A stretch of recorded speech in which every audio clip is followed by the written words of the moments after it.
We're at the Borio Villa, and I want to show you something when it comes to winemaking. It always amazes me the end of the year when we come to this one area, which is like a natural pergola with the vines, and they do this, and they structured it years ago so that you could sit underneath it for shade, right, in the sun.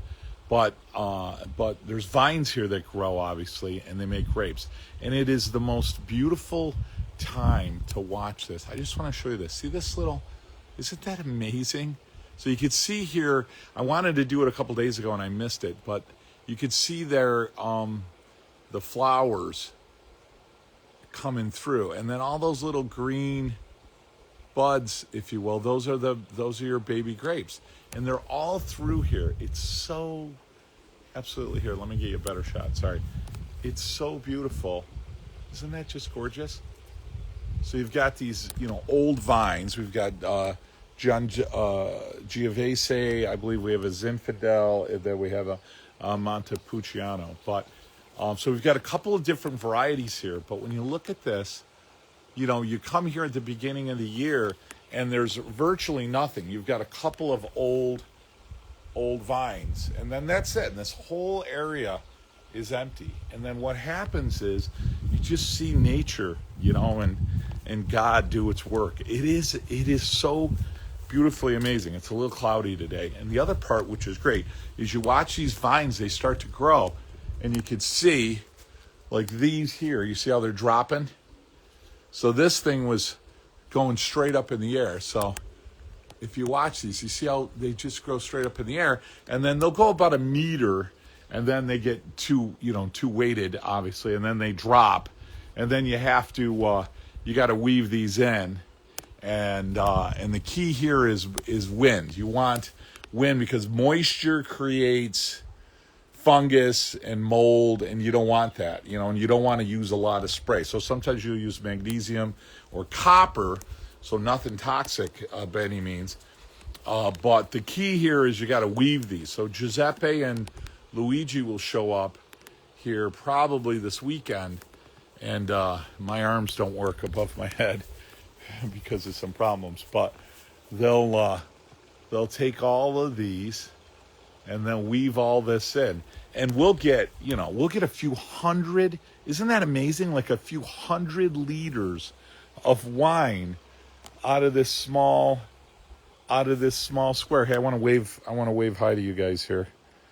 I don't do a lot of lives on Instagram, so, but thanks for joining us. So it's so beautiful, and I love sharing videos with you. I had a dream when I came over many years ago in my early 20s to Italy, and I was up north with where my dad came from with my cousins, and I said, geez, I want to buy a place here. And I remember my parents telling me, my grandmother had passed by then, they're like, why in the world would you want to move to Italy? So they left Italy because of the poverty and the problems and the bureaucracy. They came to the United States, and they created such a beautiful life for all of us. I mean, just unbelievable. And but I just fell in love with it, and something talked to me in my early 20s, and I said, I really want to buy a place out here. And up north, it's inland, and I love the water. And down south, where my mother's from, they all came over, so there really wasn't a strong connection there.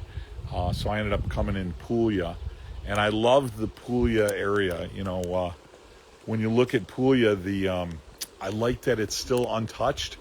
It's very antique in its culture still. It still honors much of the day-to-day activities that you saw in Old Italy. It's a little less expensive for real estate, though that's starting to change now as it gains in popularity. And the people, oh my God, the people are just, you go get your hair cut and you become best friends with the guy that cut your hair. I'm not kidding you. Like, you go out to dinner and you meet some beautiful people, which we've done. Mizzou is like one of my favorite. Miki's is another restaurant out here. And you just become friends with the owner, and the next thing you know, you're inviting them over to your house to make dinner for them. It's incredible. The guy that does our air conditioning, the guy that does our stonework, Giovanni, like, you just become friends with these people, and they're just wonderful human beings, salt of the earth. And but I love this. We got a couple of fig trees over here that are close, but we have quite a few on the property. And you can see the buds coming in here. And there's a couple of baby figs right here. You can see you got some figs coming in there. And there's 2 seasons of the figs. So you get the green ones, and then you'll get the black figs, you know, and they're a little bit more sugar content is higher later in the season. So so it's just beautiful. So it's struggling to be a nice day today. It's always a beautiful day, but it's struggling to get some sunshine out here. But I wanted to share that with you guys because it is so beautiful. When I was a kid, I just didn't have the appreciation for it, you know. And now that I've gotten older, you look at the, you know, the hand of God, the hand of nature, the hand of the universe, and how it starts with this old vine here, right, and then these little delicate flowers, clusters, develop, and then they start to show their buds, and then they make these grapes, and it's unbelievable. And then later in the year, I'll do a couple of videos with you guys where Luigi and Giuseppe, they pick the grapes and they make the wine, and the lousy grapes we make vinegar, they make vinegar out of, balsamic out of it, and the good stuff they'll bottle. It's never, you know, it's homemade, so you got to put, you know, you'll learn they put a little piece of fruit in there. It always comes out a little bit better. So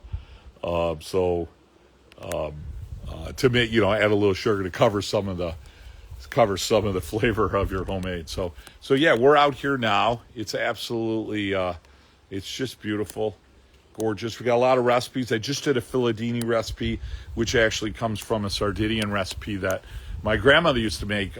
She was from Piedmont, and it's the English translation is Threads of the God, but it's that I think it's fill-and-do. It's a very thin pasta. Tagliarine is kind of what they call it in Piedmont, but and she used to make this very, very thin pasta, like very, very fine, and then we would put butter and cheese on it, and that was our pastas, you know, growing up as a kid. More than anything, she'd make gnocchis and raviolis and all that other here comes the sun, all that other great stuff. But we just posted the short reel on that. I've got some long content coming out here this week, and then we've got a couple other recipes coming out, and so I'm going to try to do one a week. Get back to work on that, and I'll try to do a video of the village and the town, a little bit of the culture on a regular basis, just to give you guys a taste. So some of you guys that have never been here before, maybe it gives you a little bit of a flavor. Some of you guys that have been out here before, I think it gives you a little bit of another reason to come. You know, I always want to share those great experiences with you guys so you can capture it. Again, whether it reconnects you, whether it inspires you to come out, whether it's something you're never going to do, but it gives you an experience that you normally wouldn't have. If you guys got any questions for me or anything you guys want, like recipes or for me to show you guys, you know, I'd like to be much more interactive on the Instagram platform. So let me know what I can do for you guys to give you a better experience, right? So that you and I can connect better, or I can offer you more value, offer you a better experience, a little bit more fun, a little bit more, maybe a little bit more food, which is what Italy's all about anyway. And I love, like I said, I love so many of you guys have been with me so many years in support, and my day job is kind of slowed down, and I have a lot more time to spend with you guys doing Italy stuff, you know, cooking stuff and recipes and stories and trips and all that fun stuff. So let me know what I can offer you guys. Don't hesitate to reach out or message me here or message me on the platform. In the meantime, have a great day. Buona giornata, and I will see you later. Ci vediamo. Ciao.